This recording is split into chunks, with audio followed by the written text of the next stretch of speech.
तर पुरावे जर धनंजय मुंडेंनी मंत्रिपदाच्या जोरावरती नष्ट केले तर जबाबदार पूर्ण महाराष्ट्र तुम्हाला अजितदादाला आणि फडणवीस साहेबाला धरणारे, आणि जी अजितदादाला तरुणाची फळी मानणारी झाली ही पुरी तुमच्या विरोधात जाणारे हे लक्षात ठेवा. तुम्ही आतले आणि बाहेरचे आरोपी सांभाळते, कोण सांभाळते त्याचं नाव घेऊन? धनंजय मुंडे म्हणलं ना, आपल्याला लपायचा काय संबंध आहे? त्याच्यावर शंका येते. का संशय घेऊ नये, का संशय घेऊ नये सांगा. चला, त्या सरमाड्याचं काय दुखत होतं एवढं?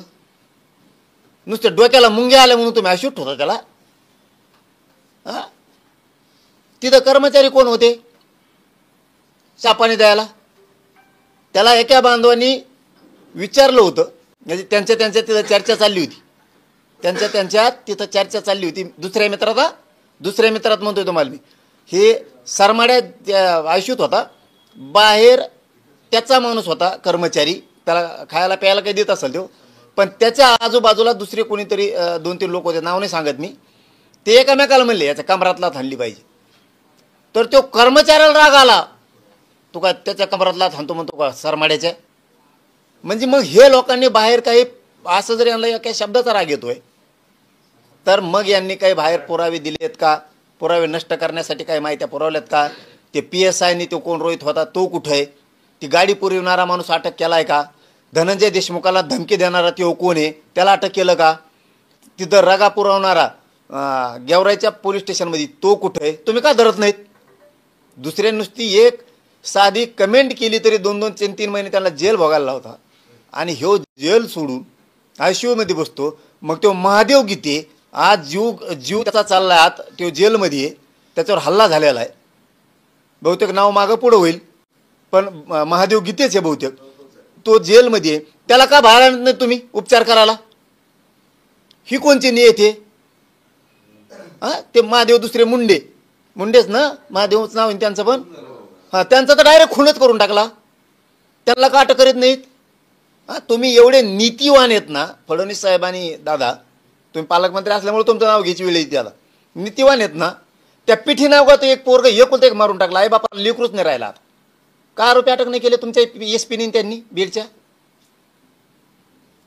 त्या महानोरचा खून केला, बागपिंपळगावचा धनगराच्या पोराचा, का नाही अटक केला त्याला? कित्येक तरी गोरगरीब दलित, धनगर, वंजारी, OBC, मायक्रो OBCवर अन्याय झालाय. कस का वाचा फुटत नाही त्याला? कस काय फुटत नाही? हे बघा अजितदादा, मी आपलं 2.25 वर्षात पहिल्यांदा नाव घेतलं, कारण आपण बळच कोणावर आरोप करत नाही. हे मंत्री आहे, आणि मंत्रिपदाच्या जोरावरती अधिकाऱ्याचा वापर करून पुरावे नष्ट करणं, आत बाहेर काही गोष्टी पुरवणं, यांच्या मनानुसार यांना जेल मिळणं, तपासात आरोपी सापडत नाही, तपासात साखळी आणखीन सापडत नाही कुठे कोणकोणची, त्यांच्या प्रॉपर्टी आणखीन जप्त का केल्या नाहीत त्या आरोपींच्या. अजितदादा, आमचं तुमच्याकडं एकच म्हणणं आहे, ह्यो मंत्रिपदाच्या जोरावरती पुरावे नष्ट बाहेर राहून करतोय, आणि जर पुरावे नष्ट झाले आणि त्यातला एकही आरोपी सुटला खंडणीतला आणि खुनातला, तर जबाबदार फडणवीस साहेबांनी अजितदादाला आम्ही धरणार. संघटित गुन्हेगारीमध्ये होते, जर संघटित गुन्हेगारीमध्ये असतील आणि या सगळ्या गुन्ह्यात असतील तर त्यांच्यावरही मको कारवाईची गरज आहे ना. कोणावर? मुंडेंवर 302 लावायला पाहिजे. मग काय होईल त्याला? धनंजय मुंडे. आणि मग कमना लावायला पाहिजे. तोच संघटित गुन्हेगारी घडून आणतोय. मालक कोण आहे? तोच त्याच संघ हिंडतोय. माझ्याकडे नव्हता घेऊन आला.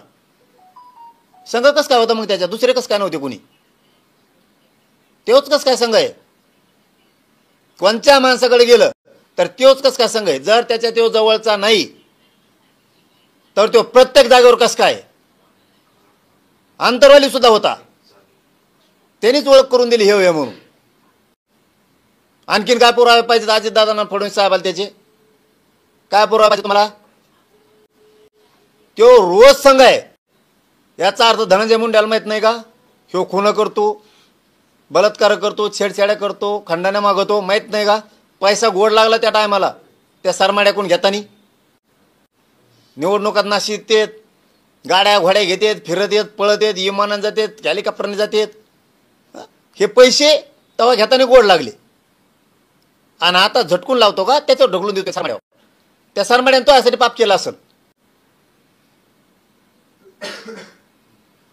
म्हणाले होते, म्हणतायत गेल्या काही दिवसांपासून की टोळ्या आहेत वेगवेगळ्या, खुनं करणारी टोळी, वसुली करणारी टोळी, खंडणीची टोळी वगैरे वगैरे टोळ्या ह्या स्थानिक पातळीवरून म्हणजे परळीपासून ते मुंबईपर्यंत आहेत असं म्हणणं आहे. हायतच.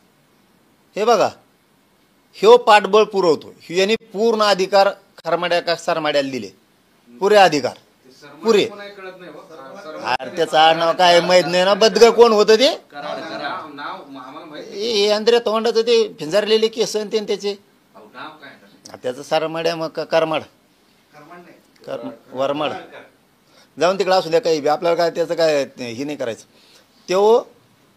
हे त्याला पुरे अधिकार यांनी दिले, तू काही कर. हां, मग ते काही करायला लागलं, मग जबाबदार कोण हे बघा.